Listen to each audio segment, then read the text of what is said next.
नई नई मजेदार कहानियाँ देखने के लिए हमारे चैनल को सब्सक्राइब करें। रामपुर राज्य के एक छोटे से गांव में बिरजू और राकेश नाम के दो दोस्त रहते थे। बिरजू हमेशा गरीबों की मदद और भलाई करने में विश्वास रखता था, जबकि उसका दोस्त राकेश इन बातों पर बिल्कुल विश्वास नहीं करता था। एक दिन राकेश ने बिरजू से कहा, अरे ओ मेरे प्रिय मित्र, बिरजू मेरे भाई, मेरे सखा, अरे तुम जितनी कमाई दूसरों की भलाई में लगा देते हो ना, एक दिन बड़ा नुकसान उठाओगे, समझ में आ रहा है? अरे मित्र, क्या तुमने वह कहावत नहीं सुनी, कर भला तो हो भला। अरे अगर मैं किसी का बुरा नहीं करता तो मेरे साथ बुरा क्यों होगा? भाई, याद रखना राकेश, तुम जो 10 को दोगे वही लौटकर तुम्हारे पास आएगा। अरे यार, ये सारी बातें ना बुजुर्गों के मुंह से बड़ी अच्छी लगती हैं। अरे भाई देखो, मैं आज भी कहता हूं कि तुम्हारी फसल पूरे गांव में सबसे अच्छी होती है, लेकिन यार तुम उसे बेचकर आधे से ज्यादा पैसे यूं ही बर्बाद कर देते हो। राकेश की बात सुनकर बिरजू मुस्कुराता हुआ अपने घर चला गया। उसे पता नहीं था कि राकेश भीतर ही भीतर उसे जलने लगा था। बिरजू के जाने के बाद राकेश गुस्से में बोला, इसकी फसल सबसे अच्छी होती है और ऊपर से ये गांव में भलाई का ढिंडोरा पीटता रहता है। हरे लोग इसे सम्मान देते हैं, जबकि मुझे कोई नहीं पूछता। अब मुझे कुछ ना कुछ तो करना ही होगा। एक तो ये मेरी नहीं सुनता, तो ठीक है, अब मैं भी बताता हूं कि मैं कौन हूं। राकेश कुछ देर बाद अपने घर पे चला गया। राकेश का क्रोध भरा चेहरा देखकर राकेश की पत्नी विमला राकेश से बोली, क्या बात है, आपके चेहरे पर गुस्सा क्यों झलक रहा है? अरे क्या बताऊं, ये जो कुछ भी है ना, सब अपने मित्र बिरजू की वजह से है। मैं कुछ समझी नहीं। अरे विमला, तुम तो जानती हो कि बिरजू की फसल गांव में सबसे अच्छी होती है और वो फसल बेचकर आधे से ज्यादा धन दिखावे के लिए लोगों की भलाई में लगा देता है। अरे गांव के लोग जितना उसका सम्मान करते हैं ना, मेरा क्या, अरे मेरा बिल्कुल भी नहीं करते। जल भुन जाता हूं मैं अंदर से। अरे काश कि ऐसा हो जाता कि बिरजू की उपजाऊ जमीन उससे छिन जाती तो उस दिखावे की अकल ठिकाने आ जाती, तब समझ में आता। अच्छा, तो ये बात है। इसके लिए तो आपको बुद्धि का इस्तेमाल करना चाहिए। अरे मैं कुछ समझा नहीं। ए जी, तुम्हारा मित्र ठेकेदार है। ठेकेदार के पास बैठकर भी तुम्हारे अंदर कुछ समझ नहीं आई। मेरी बात ध्यान से सुनो। तुम अपने मित्र बिरजू को ठेकेदार से कर्ज लेने के लिए उकसाओ। क्या? अरे तुम्हारा दिमाग तो ठीक है विमला। अरे बिरजू के पास उपजाऊ जमीन है, धन है, आखिर वो मेरे कहने पर जमींदार से कर्ज क्यों लेगा? तुम्हारी बुद्धि तो बेल बुद्धि ही रहेगी। अब मेरी बात गौर से सुनो। इतना कहकर विमला राकेश के कानों में आहिस्ता से कुछ बताने लगी। विमला की बात सुनकर राकेश अपनी पत्नी की ओर देखकर बोला, ओह, वास्तव में पहले तुम्हारे दिमाग की तो दाद देनी पड़ेगी। वाह, क्या बात देवी हो तो ऐसी। अगले दिन राकेश ठेकेदार के पास जाकर बोले, जमींदार, इस गांव की हर जमीन पर लगभग आपका ही कब्जा है, सिवाय कुछ लोगों को छोड़कर, जैसे कि मेरे मित्र बिरजू की जमीन। भाई बता दूं, वो बहुत उपजाऊ जमीन है, आप उसकी जमीन पर कब्जा क्यों नहीं कर लेते? अरे भाई, कब्जा ऐसे थोड़ी ना कर लिया जाता है राकेश, उसके लिए योजना बनानी पड़ती है। परंतु बिरजू तो तुम्हारा मित्र है, फिर तुम क्यों चाहते हो कि मैं उसके खेत पर कब्जा कर लूं? क्योंकि मुझे बिरजू का भलाई का दिखावा बिल्कुल भी पसंद नहीं। सुनो देखो जमींदार, मेरे पास एक ऐसी योजना है जिससे कि आप बिरजू की जमीन पर आसानी से कब्जा कर सकते हैं। हाँ तो ठीक है, मैं भी बिरजू की जमीन पर कब्जा करने के दिन रात के जो सपने देखता रहता हूं, लगता है कि अब जल्द सच होने वाला है। चलो अब तो मुझे जल्दी से बताओ कि योजना क्या है। तो सुनो जमींदार, आप अपने किसी बूढ़े नौकर को बिरजू के घर पर भेज दीजिए, जिसे बिरजू ना जानता हो और ना कभी देखा हो। वो बूढ़ा बिरजू से अपनी बेटी का विवाह ना होने का दुखड़ा रोएगा और उससे धन मांगेगा, और वो इतना धन मांगेगा कि बिरजू के बस के बाहर की बात होगी अब। मगर जैसा कि मैं बिरजू का स्वभाव जानता हूं, वो तो उस बूढ़े को मना करेगा नहीं, और मैं वहां पर मौजूद होऊंगा और मैं बिरजू को आपसे कर्ज लेने की सलाह दूंगा। बस एक बार बिरजू ने आपसे कर्ज ले लिया, उसके बाद तो उस कर्ज पर भारी ब्याज पे ब्याज लगाते रहना। अरे इस मामले में तो आपका कोई जवाब नहीं है क्यों जमींदार साहब? सही कहा ना? अरे वाह, बहुत बढ़िया, बहुत बढ़िया। अरे मान गए राकेश, तुम्हारी खोपड़ी का जवाब नहीं। भाई बढ़िया है। ठीक, तो मैं बिरजू के घर पे ही जा रहा हूं। आप किसी बूढ़े नौकर को भेज देना, और हाँ, ऐसे बूढ़े नौकर को भेजना जिसे बिरजू जानता ना हो, ठीक है? कुछ ही देर में राकेश बिरजू के घर पर चला गया और उससे बातें करने लगा। कुछ देर बाद एक बूढ़ा व्यक्ति बिरजू के घर पर आकर बोला, दूसरे गांव से आया हूं बेटा। मैंने तुम्हारी बहुत प्रशंसा सुनी है कि तुम लोगों की भलाई का काम करते, लोगों की मदद करते हो। अरे मैं बहुत समस्या में है। हाँ बाबा, क्यों नहीं, बोलो तुम्हारी क्या समस्या है? अरे बेटा, कल मेरी बिटिया का विवाह होना है, मगर आज मेरे घर पर चोरी हो गई। मैंने बिटिया के विवाह के लिए जितने भी गहने बनवाए थे, अरे वो सब चोरी हो गए बेटा। मैं महाराज के पास भी मदद मांगने गया, अरे परंतु महाराज कहाँ हम जैसे छोटे लोगों की मदद करते। कोई मदद नहीं की। अब केवल एक ही रास्ता है, या तो तुम मेरी सहायता कर, या तो फिर मैं जाकर आत्महत्या कर लूं। मेरे बस का नहीं हो रहा कि अब कुछ और करूं बेटा, क्या करूं मैं? ये तो बहुत बुरा हुआ आपके साथ बाबा।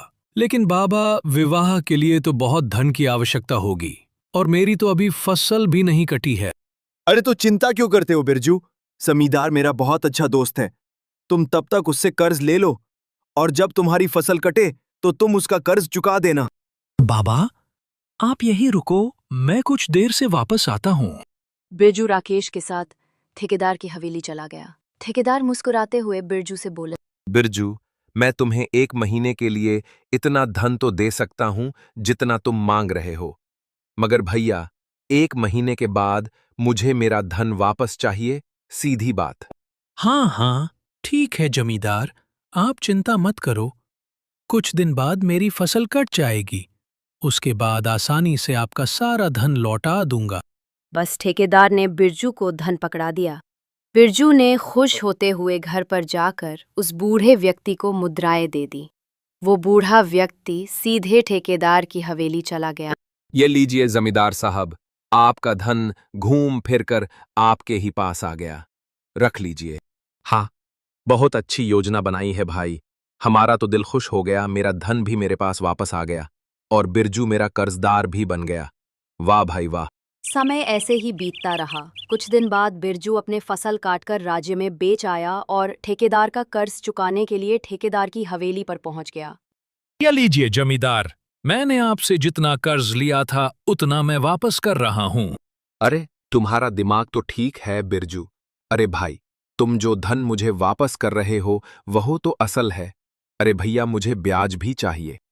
लेकिन जमींदार, हमारे और तुम्हारे बीच ब्याज की बात तो हुई ही नहीं थी। बस ये था कि तुम मुझे पैसे दोगे और मैं 1 महीने बाद वापस कर लूंगा। ब्याज कहाँ से आ गया? वाह वाह, ब्याज कहाँ से आ गया? तो क्या मैंने तुम्हें कर्ज देने का ठेका ले रखा था? कौन सा मुझे कीड़ा काट रहा था कि तुम्हें पैसा दूं? ए भाई, मुझे कुछ नहीं पता। मुझे मेरा धन ब्याज के साथ वापस चाहिए, सूद समेत। तो ठीक है, बताइए आपका कितना ब्याज होता है, मैं आपका ब्याज भी लौटा दूंगा, बताइए। ठेकेदार ने बिरजू को इतना ब्याज बताया कि बिरजू को चक्कर आने लगा। बाप रे, इतना भारी ब्याज, यह तो सरासर अन्याय है जमींदार। इतना भारी ब्याज तो मैं अपना खेत बेचकर भी नहीं चुका सकता। अरे तो कौन कह रहा है खेत बेचो तुम खेत? अरे भैया, कौन सा खेत, कौन से खेत की बात कर रहे हो? कान खोल के सुन लो, तुम्हारा खेत अब तुम्हारा नहीं, मेरा हुआ। जब तक तुम मेरी रकम सूद समेत नहीं लौटा देते, तब तक तुम्हारे खेत पर मेरा कब्जा रहेगा। बस, बात खत्म। क्या ये तुम मेरे साथ सरासर धोखा कर रहे हो? जमींदार, तुम देखना, इसकी शिकायत मैं महाराज से करूंगा। अगले दिन बिरजू राज्य के राजा बिरमीशंस के महल में पहुंच गया और सारी घटना राजा केली को बताते हुए बोला, महाराज की जय हो। महाराज, मेरे साथ बहुत बड़ा अन्याय हुआ है, मेरी सहायता कीजिए, अन्यथा मैं बर्बाद हो जाऊंगा। हाँ, तुमने जो बताया उसे सुनकर तो मुझे भी क्रोध आ रहा है, परंतु मैं जमींदार और तुम्हारे मित्र राकेश को भी महल में बुलाऊंगा, पहले उनसे भी समझूंगा। कुछ देर बाद राकेश और ठेकेदार राजा के सामने खड़े हुए थे। राजा ठेकेदार से बोला, बिरजू ने मुझे बताया कि तुमने अपनी मर्जी से भारी ब्याज लगाकर बिरजू का खेत हड़प लिया। अरे ये तो सरासर मेरे ऊपर झूठा आरोप है महाराज। अरे ये बिरजू झूठ बोल रहा है। अरे महाराज, ब्याज की बात करने के बाद ही मैंने इसे रकम दी थी। अगर आपको मेरी बात पर विश्वास नहीं होता तो आप राकेश से पूछ लीजिए ना। राकेश तो बिरजू का मित्र है ना, वो तो सच बोलेगा। क्यों भैया राकेश, बताओ क्या यह सत्य है? महाराज, जमींदार सच बोल रहा है। हाँ, तुम ये क्या कह रहे हो राकेश? हाँ, सही तो कह रहा हूँ बिरजू। भला मैं तुम्हारे लिए झूठ क्यों बोलने लगा? वैसे भी मैं तुम्हारे गांव में झूठी प्रशंसा सुन सुनकर तंग आ चुका हूं। तुम कहना क्या चाहते हो?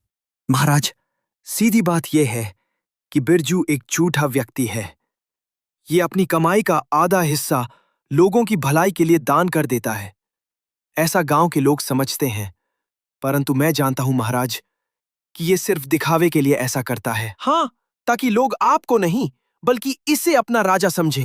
महाराज, यही ये सरासर झूठ बोल रहा है महाराज, ऐसा कुछ नहीं है। तुम ये बताओ कि क्या यह सत्य है कि तुम अपनी कमाई का आधा हिस्सा लोगों की भलाई के लिए दान कर देते हो? जी महाराज, यह सत्य है। अरे तो क्या तुम अपने आप को राजा समझते हो?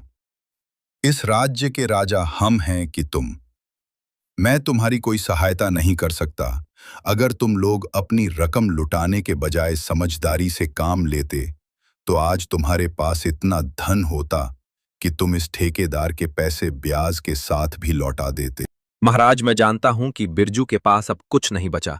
बिरजू मेरे गांव का है, इसीलिए इसके बुरे काम को देखते हुए फिर भी मुझे इसके ऊपर तरस आ रहा है। आखिर है तो बेचारा अपने गांव का ही ना। एक काम हो सकता है, मेरी एक जमीन पड़ी हुई है, अगर आप चाहें तो। तुम कहना क्या चाहते हो?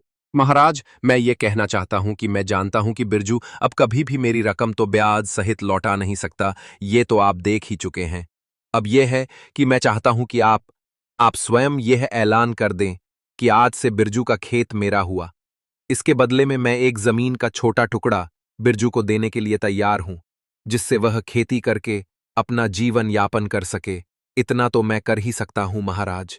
अरे कहीं तुम उस छोटे से खेत के टुकड़े की बात तो नहीं कर रहे हो जो कि बंजर पड़ा हुआ है? तुमने सही कहा, वही खेत मैं तुम्हें देना चाहता हूं। कर लो भैया अपने हिसाब से, और क्या कर सकते हो अब? भला इससे ज्यादा मैं क्या कर? खेत तो खेत है महाराज। बस ठीक है, आज से बिरजू का खेत जमींदार का हुआ और जमींदार जो खेत का टुकड़ा बिरजू को दे रहा है वो बिरजू का हुआ। बस अब तुम सब यहां से जा सकते हो। बिरजू मुंह लटकाकर अपने घर पर आ गया। बिरजू की आंखों में आंसू देखकर उसकी पत्नी बिरजू से बोली, आखिर आपको लोगों की भलाई करके क्या मिला? आप तो सड़क पर आ गए। नहीं, मुझे अब भी उसी कहावत पर विश्वास है, कर भला तो हो भला। वो सब तो ठीक है, पर हमारा उपजाऊ खेत हमसे छीन गया। उस ठेकेदार ने हमसे छल करके अपना बंजर जमीन का टुकड़ा हमें दे दिया। क्या आप उस पर खेती कर पाएंगे? मुझे जमींदार से कोई शिकायत नहीं है। अरे वो तो नियत का मारा है ही। मुझे तो दुख इस बात का है, शिकायत इस बात की है कि मेरा मित्र ही मेरा सबसे बड़ा दुश्मन है।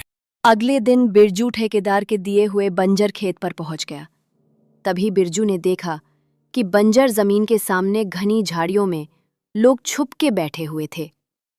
बिरजू दबे पांव उनके करीब चला गया और एक पेड़ के पीछे छुपकर उनकी बातें सुनने लगा। वो दोनों लोग एक दूसरे से बातें कर रहे थे। क्यों तुमने योजना ठीक से तो बना ली है ना? कहीं ऐसा ना हो कि हम राजा के महल में पकड़े जाएं। अरे भाई चिंता ना करो, राजा का मंत्री हमसे मिला हुआ है। रात में हमें महल का मुख्य दरवाजा खुला मिलेगा। आज रात हम दोनों राजा की हत्या करके वापस आ जाएंगे। बस हो गया हमारा काम, चलो। महाराज की जान तो खतरे में है। इतना बोलकर बिरजू दौड़ता हुआ राजमहल की ओर चला गया। राजमहल के बाहर उसकी नजर राजा के पुत्र राजकुमार पर पड़ी। बिरजू दौड़ता हुआ राजकुमार के पास पहुंचकर सारी घटना बताने लगा। क्या तुम सच कह रहे हो? मैंने अपने कानों से उन दोनों की बात सुनी थी। ठीक है, तो फिर चलो मेरे साथ राजमहल। यह सूचना तुम स्वयं महाराज को सुनाना। नहीं, बिल्कुल नहीं। राजकुमार, आप स्वयं इस बात की सूचना अपने पिताजी को दे दें।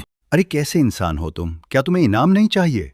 बिरजू राजकुमार की बात का कोई जवाब दिए बगैर वहां से सीधे बंजर खेत में आ गया और वहां पर कड़ी धूप में हल चलाने का प्रयास करने लगा।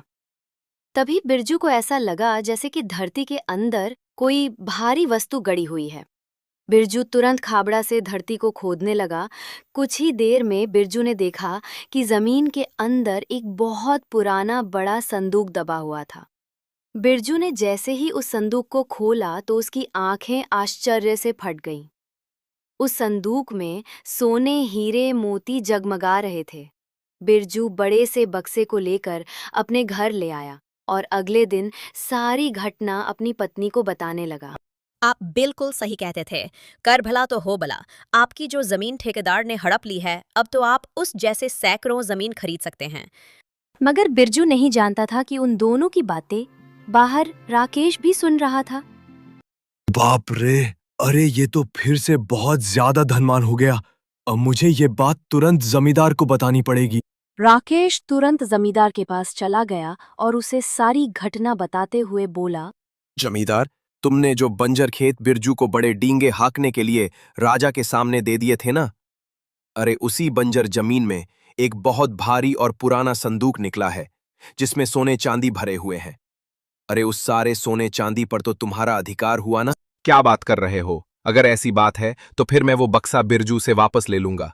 अरे वो तो मेरा हुआ भाई। ठेकेदार राकेश के साथ बिरजू के घर पर चला गया और गुस्से से बोला, बिरजू ए भाई, मुझे मेरा बक्सा वापस दो। वो सोने, चांदी, हीरे से भरा बक्सा मेरी बंजर जमीन पर निकला है। लाओ, मुझे वापस करो। बकवास बंद करो ठेकेदार। तुमने वो जमीन महाराज के सामने स्वयं मेरे नाम कर दी थी। अब उस जमीन पर तुम्हारा कोई अधिकार नहीं रहा। उस जमीन से चाहे सोना निकले या मिट्टी, उस पर मेरा अधिकार है। ठेकेदार और राकेश दौड़ते हुए राजमहल पहुंच गए। ठेकेदार राजा से बोले, अरे महाराज, आपने बिरजू की जो उपजाऊ जमीन मेरे नाम की थी, उस उपजाऊ जमीन में एक बहुत पुराना सोने का बक्सा गड़ा हुआ था। माए बहन। कुछ ही देर में बिरजू वहां पर राजा के सामने खड़ा था। जमींदार बता रहा है कि तुम्हारी उपजाऊ जमीन पर सोने, चांदी, हीरे, मोती का बक्सा निकला है, जबकि अब वह जमीन जमींदार की है। जमींदार अब भी झूठ बोल रहा है। महाराज, बक्सा जमींदार की बंजर जमीन से निकला है और आपने स्वयं ऐलान किया था कि आज से वो बंजर जमीन मेरी है। महाराज, ये झूठ बोल रहा है। अरे ये मेरा बचपन से दोस्त है, मैं बहुत अच्छे से जानता हूं उसको। बहुत लालची है ये। और अब जाके मेरी समझ में आया कि ये लोगों की भलाई कैसे करता था, क्योंकि ये चोर भी है। तभी वहां पर राजकुमार आ पहुंचा, जो बिरजू को देखकर बुरी तरह से चौंक पड़ा। राजकुमार अपने पिता से बोला, पिताजी, ये तो वही इंसान है जिसने आपकी जान बचाई है। तुम कहना क्या चाहते हो? पिताजी, कल राज्य के गुप्तचर पकड़े गए हैं। इनकी सूचना इसने ही दी थी। आस्तीन का सांप हमारा मंत्री है जो आपको मारना चाहता था, उसके बारे में भी इसी इंसान ने मुझे बताया था। मैं जल्दबाजी में इसका नाम पूछना भी भूल गया था। मैंने इससे कहा भी था कि ये सूचना स्वयं महाराज को दे दे, वो तुम्हें इनाम देंगे, परंतु इसने मना कर दिया। पिताजी, बिरजू, जब तुम्हें इतनी महत्वपूर्ण सूचना मिली थी तो तुम मेरे पास क्यों नहीं आए? तुम तो चाहते तो इसके बदले में मुझसे बहुत सारा धन ले सकते थे। महाराज, मेरे पिता ने मुझे हमेशा एक ही बात सिखाई थी, कर भला तो हो भला। आपकी जान बचाना मेरा कर्तव्य था। सच्चा मनुष्य वही होता है जो भलाई के बदले कुछ भी नहीं लेता। हाँ, इस इंसान की सच्चाई मुझे समझ में आ चुकी है और मुझे अफसोस हो रहा है कि मैंने इसके साथ कितना अन्याय किया। सीधी तरह से सच उगल दो तुम दोनों, नहीं तो तुम सबकी गर्दन तुम्हारे धड़ से अलग करवा दूंगा मैं। महाराज, मेरी आपसे एक विनती है, इन्हें क्षमा कर दीजिए।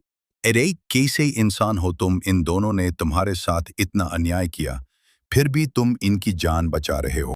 मैं इन दोनों को क्षमा नहीं कर सकता, क्योंकि मुझे विश्वास है कि इन्हें आज़ाद करना ठीक नहीं होगा। आगे जाकर ये तुम्हारे खिलाफ कोई न कोई षड्यंत्र अवश्य करेंगे, नहीं तो फिर ये किसी दूसरे को बर्बाद करेंगे, क्योंकि इनकी नीयत ही खराब है। जमींदार ने जो खेत बेईमानी और धोखे से तुमसे हड़पा था, वो खेत अब से फिर से तुम्हारा हुआ। इतना बोलकर राजा आदित्य अपने सैनिकों से बोला, सैनिकों, इन दोनों को घसीटते हुए कारागार में डाल दो। नई नई मजेदार कहानियाँ देखने के लिए हमारे चैनल को सब्सक्राइब करें।